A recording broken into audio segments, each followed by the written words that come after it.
एक बहुत ही खतरनाक बीमारी है जो मोस्टली नदर्न यूरोप के एंसेस्ट्री वाले लोगों को होती है, मतलब जो गोरे लोग होते हैं उनको। पर भारत में भी लगभग 10,000 बच्चों में से एक को तो ये बीमारी हो ही जाती है। इस बीमारी का नाम है सिस्टिक फाइब्रोसिस। देखिए, हमारे जो लंग्स है ये हमें जीवित रखते हैं। ये ऑक्सीजन को लेकर उन्हें ब्लड में मिलाकर शरीर भर में फैलाने के लिए जिम्मेदार होते हैं। देखिए, हमारा जो फेफड़ा है, सबसे पहले इसमें होता है विंड पाइप, जिसे ट्रैकिया कहते हैं। ट्रैकिया जो है 2 भागों में बंटकर ब्रोंकस बना लेती है, जो कि हमारे दोनों फेफड़ों के भागों में बंट जाती है। फिर यही ब्रोंकस आगे चलकर कई सारे ब्रांचेस में बंटकर ब्रोंकियोल्स बना लेते हैं, और ब्रोंकियोल्स आपस में छोटे छोटे एल्वियोलाई से जुड़े रहते हैं, जिससे ब्लड वेसल्स जुड़ी रहती है, जो ऑक्सीजन को लेकर उन्हें हीमोग्लोबिन से जोड़कर पूरे शरीर भर में फैला देती है। इन्हीं एयरवेज में यानी ब्रोंकस, ब्रोंकियोल्स और ट्रैकिया में दरअसल म्यूकस की एक पतली सी लेयर रहती है, जो हमारे फेफड़ों में धूल, गंदगी, बैक्टीरिया वगैरह को चिपकाकर हमारे फेफड़ों को साफ रखती है।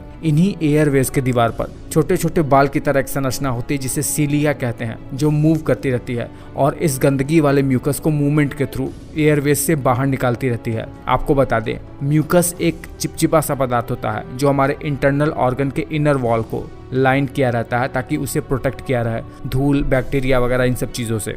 म्यूकस वही होता है जब हमें सर्दी जुकाम लगने पर हमारे नाक से जो चिपचिपा सा पदार्थ निकलता है ना, उसे ही म्यूकस कहते हैं। जब ये बिल्कुल थिक सा हो जाता है तो येलोइश ग्रीन कलर का हो जाता है, जिसे हम शायद कफ कहते हैं। ये म्यूकस शरीर भर में कई जगह होता है। देखिए, ये जो सिस्टिक फाइब्रोसिस की बीमारी है, इसमें होता ही है कि अगर एक डिफेक्टेड जीन्स CFTR जीन्स अगर माता पिता दोनों से ही बच्चों के अंदर आ जाती है, तो बच्चों को ये बीमारी 100% होती ही है।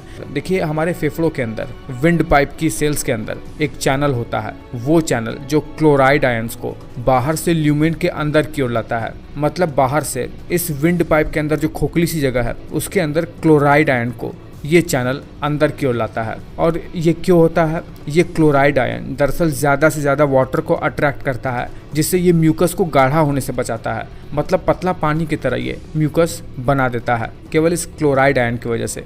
देखिए, होता यह है कि इस डिफेक्टेड जीन्स की वजह से ये क्लोराइड चैनल्स दरअसल गड़बड़ हो जाते हैं, और फिर ये जो म्यूकस बनता है, वो चिपचिपा सा पदार्थ अब वो दरअसल इतना ज़्यादा थिक हो जाता है और एयरवेज को इतना ज़्यादा भर लेता है कि आसानी से फेफड़ों के अंदर एयर पास हो ही नहीं पाती है, जिससे व्यक्ति को सांस लेने में दिक्कत होती है।